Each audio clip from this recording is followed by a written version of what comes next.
283 283 এক উইকেটে সঞ্জু স্যামসং এবং তিলক বার্মা তারা দুইজনে 100 করেছে।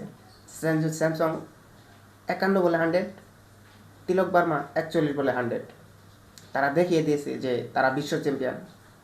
তারা যে বিশ্ব চ্যাম্পিয়ন আবারও তারা পরিচয় করিয়ে দিল।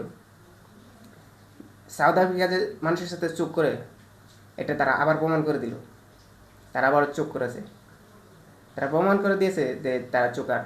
মানুষ তাদের কেন নাম দিয়েছে চোকার, এটা প্রমাণ করে দিল আবারও।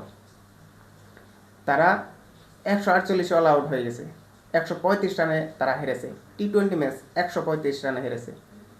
তাদের মাটিতে এইভাবে হারা লজ্জাজনক। ইন্ডিয়ার পাইপলাইন দেখলে মনে হয় আমাদের মায়ের দোয়া ক্রিকেট টিম কবে এরকম একটা পাইপলাইন তৈরি করতে পারবে।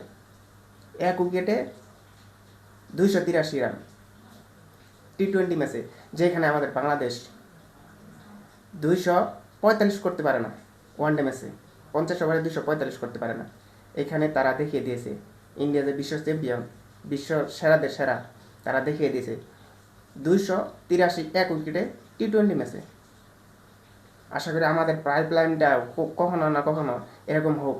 আমাদের সকলের প্রত্যাশা যে আমাদের পাইপলাইনটা এরকম আমরা করতে পারবো। আদৌ করতে পারবো কি না বলতে পারি না।